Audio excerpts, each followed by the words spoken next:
Salam sejahtera tuan-tuan dan puan-puan.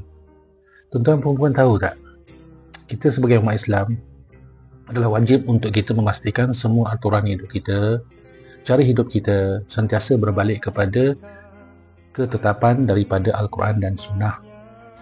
Allah Subhanahu Wa Taala telah meletakkan semua itu atas tujuan untuk keselamatan. Iaitu Islam adalah berbalik kepada soal security, selamat di dunia dan selamat di akhirat. Salah satu daripada proses ataupun perkara yang menjadi keutamaan kita sebagai orang Islam adalah persoalan pemakanan. Kerana daripada apa yang kita makan akan menjadi darah daging yang akan menentukan atas dua faktor, pada fizikal dan pada jiwa ataupun mental kita nanti.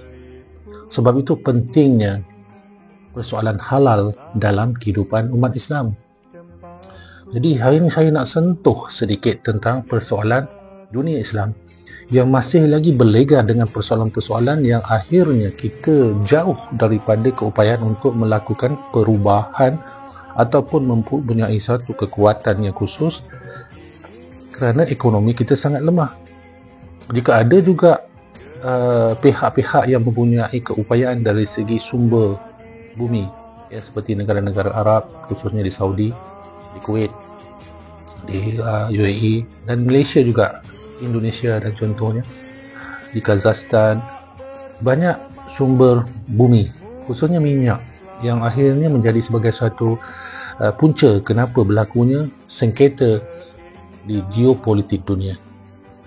Jadi ekonomi memainkan peranan yang sangat penting. Namun dalam hal ini tadi, kalau kita nak bersaing dengan bangsa-bangsa lain ataupun daripada pihak-pihak yang sedia menguasai dunia pada hari ini, maka kita takkan mampu. Hanya sekadar kita boleh menadah tangan dan kita hanya sekadar boleh memohon kepada Allah, dan adalah usaha-usaha yang kita cuba lakukan dengan melobi-lobi pihak-pihak tertentu supaya keupayaan ataupun keselamatan umat Islam ini terjamin.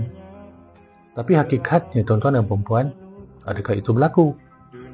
Dan sangat jelas ianya jauh daripada realiti. Maka balik kepada persoalan tadi, apa yang kita makan adalah perkara-perkara yang diwajibkan kepada kita memilih makanan-makanan yang halal. Balik kepada persoalan itu, apa kaitan pula dengan ekonomi bagi umat Islam? Tuan-tuan dan puan-puan cuba lihat, ya, ada komputer tu, ada telefon, search berapakah nilai ekonomi halal dunia dalam 1 tahun, ya tuan-tuan, bukan saya katakan dalam masa 10 tahun, dalam masa 1 tahun telah pun diletakkan sebagai satu anggaran khusus berdasarkan kepada kajian-kajian tak kurang 10 trilion dolar. Yang saya dapat sebelum ni 7 trilion dolar, sekarang telah pun dinaikkan jangkaan itu kepada lebih daripada 10, sekitar 11 ke 12 trilion, malah ke 13 trilion dalam 2 tahun ke depan, 2024, 2026, 2027. Tapi kita mengambil nilai 7 trilion. Jadi hari ini, cuba tuan-tuan dan puan-puan fahamkan kenapa pentingnya industri halal ataupun perkara halal dalam ekonomi umat Islam. Kerana nilainya juga terlalu besar, 7 trilion dolar tuan-tuan dan puan-puan. Apa yang mampu kita lakukan dengan nilai sedemikian besar? Maka industri halal adalah hadiah dan jaminan daripada Allah kepada kita. Tapi soalnya hari ini, di manakah negara-negara Islam ataupun pemegang-pemegang ekonomi daripada kalangan umat Islam dalam soal halal dan soal teknologi halal? Maka ini yang menjadi persoalan besar, kerana akhirnya setelah dilihat kajian-kajian yang dilakukan, kebanyakan negara-negara Islam yang terlibat di dalam proses industri halal ini hanya meletakkan faktor keupayaan dalam dokumentasi dan proses halal. Prosesnya saja, contohnya macam di Malaysia, JAKIM, ya, yang akan mengeluarkan sertifikat halal kepada sesuatu produk yang dikatakan halal. Indonesia contohnya, di Turki dan sebagainya. Maka lebih kepada dokumentasi, tapi dalam soal pelaksanaan, teknologi yang digunakan, sistem operasi yang dijalankan, penghilangan barang-barang halal dan sebagainya, 90% dikuasai oleh mereka-mereka yang bukan beragama Islam. Mereka memiliki syarikat-syarikat yang didaftarkan atas iktiraf halal sertifikat daripada negara-negara ataupun pihak-pihak yang diberikan autoriti oleh kerajaan. Contohnya macam di Malaysia, ada barang-barang daripada Thailand ke atau barang-barang daripada New Zealand dan sebagainya. Maka pihak JAKIM contohnya akan melakukan satu pelarasan dan memberikan keiktirafan halal.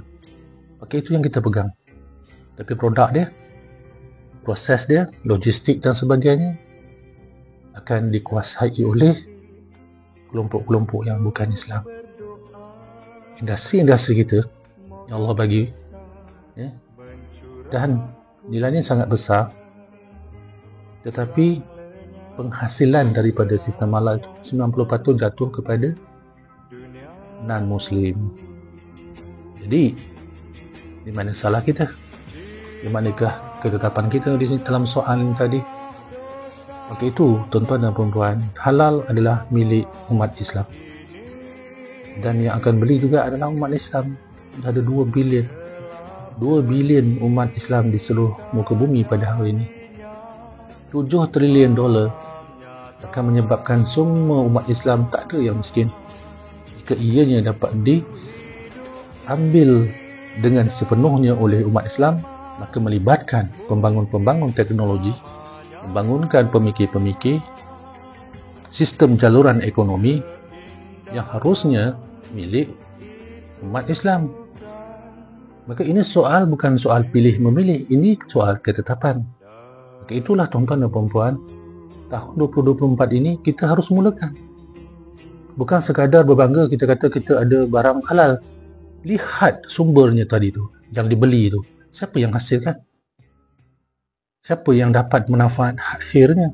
Maka kembali kepada realiti bahawa kita dah ada kekuatan sebenarnya yang tidak boleh diambil oleh mana-mana pihak, iaitu industri halal.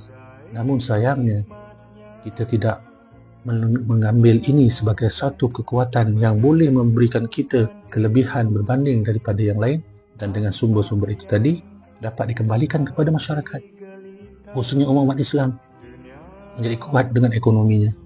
7 trilion dolar, tuan-tuan dan puan-puan, adalah 7,000 bilion dolar. Kalikan duit Malaysia berapa? Dan Malaysia pula, duit Malaysia ringgit dah semakin teruk, 4.7 tak silap saya dah sekarang ni.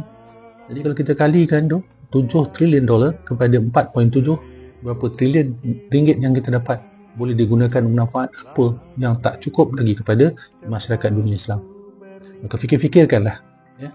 Fikir-fikirkan, jangan duduk bercerita, duduk bergebang, duduk bersembang, bergaduh tentang perkara-perkara yang akhirnya memecah belahkan kita. Sedangkan tanggungjawab kita dah ada terang-terang. Tak ada pihak yang ambil peranan khusus, hanya mengambil peranan khusus sekadar bagaimana nak tahu untuk sembelih bukan Islam atau tidak, macam mana nak proses supaya itu dikatakan Islam. Tetapi kontennya, substance yang patut kita miliki dari segi teknologi dia, dari segi logistik dia, dari segi servis dia, dari segi penghilangan, dari segi sistem, kita tidak pegang. Kita fikir-fikirkan apa yang cuba saya sampaikan. Sampai kita bertemu lagi.